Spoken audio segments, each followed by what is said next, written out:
Všetky podklady sú pripravené. Pán Nehmet? Pán Nehmet? Už má prísť pán Erdem. Haló? Túče? Mám úžasné správy. Nie, nepoviem, to je prekvapenie. Poviem ti to až na večeri. Dobre. O hodinu prídem po teba. Maj sa, moja.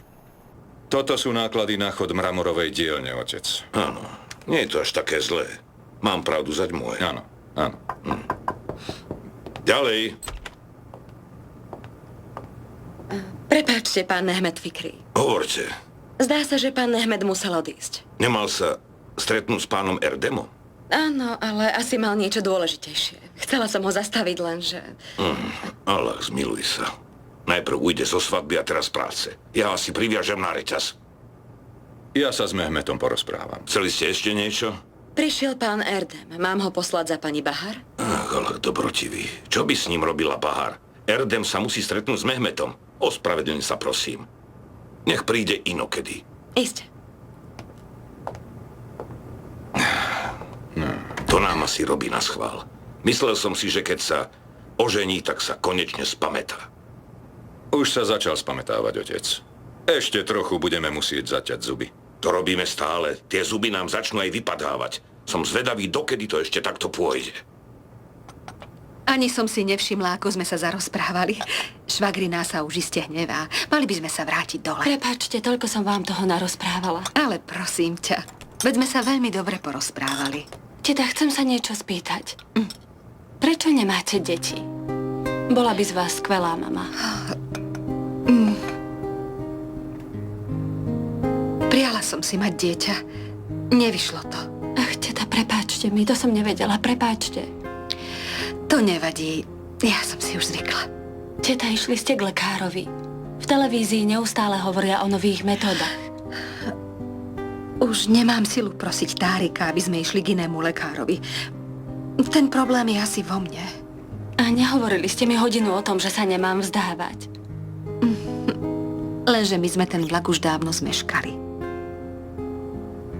Viete, čo hovorieva stará mama? Že každá jabloň môže zarodiť. To sa asi veľmi nehodilo. Pre nás je už neskoro. My sa budeme hrať s tvojimi a Mehmetovými deťmi. Dal Bialach.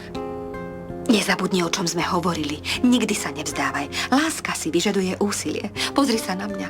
Láska si vyžaduje veľkú obeť.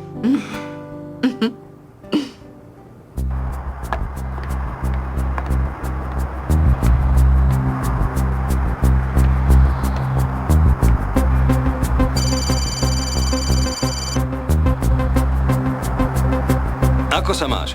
Už som ti chcel volať. Čo je nové? Ako to dopadlo s detkom? Si na lodi, prídem tam za tebou. Nie, som v Eminonu. Rýchlo sem príď. Je to dôležité. Čo je také dôležité, starec? Netrebúša, rýchlo sem poď, je to dôležité. Dobre, už idem. Tak zatiaľ.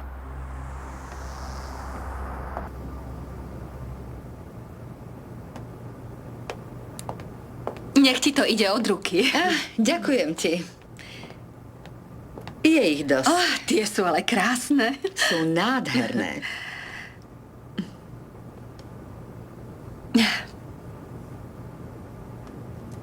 Ty sa na mňa hneváš? Nie.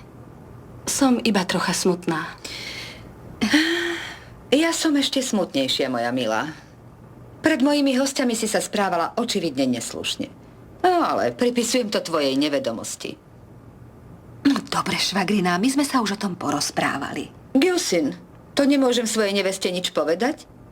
Prosím ťa, nemiešaj sa do nás, veď sa normálne rozprávame. Čo je na tom?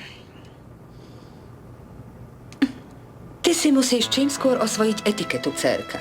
Ináč budeme ľuďom na posmech. Keby si len vedela, čo o tebe povedala pani Jánan.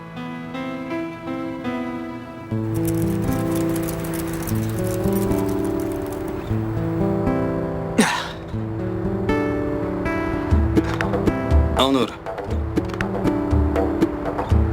Toto bolo dôležité. Ak si mal lepšie plány, mal si mi to povedať. Už mesiace sme neboli na rybačke. To áno. Ale keby sme aj chytili nejakú rybu, tak... Neboj sa, chytíme. Jasné. A na večeru si ich vypražíme. Pochutíme si na nich.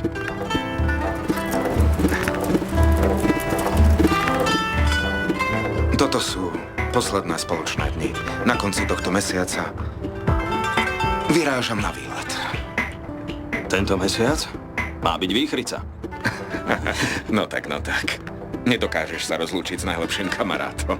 Áno, je to presne tak, ako hovoríš. Jasné. Potiahni udicu, ťahaj. Berie mi, musím No tak navíjať. ťahaj.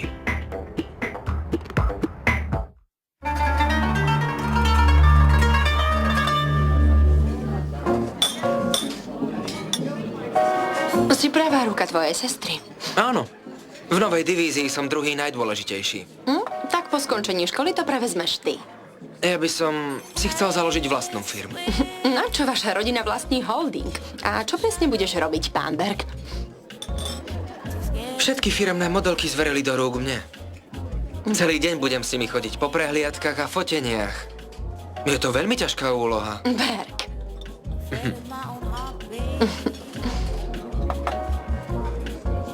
Dáš si ešte trochu vína?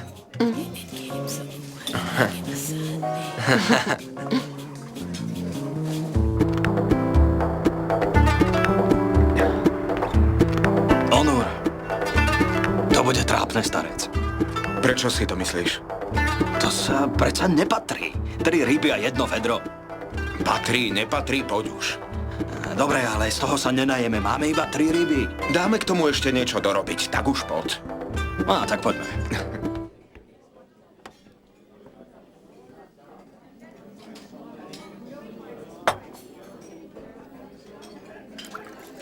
Som veľmi hladný. A ja. Ľad? Daj mi trochu. To stačí. Na zdravie.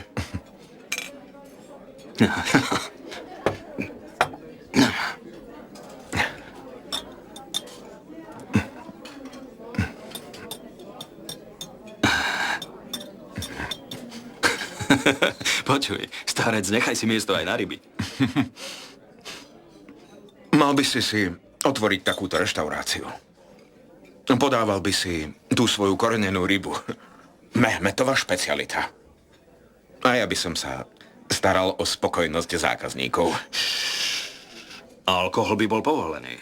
To je jasné, brat môj. jasné. Nebolo by to ako v Šádovu centre. Šádolu.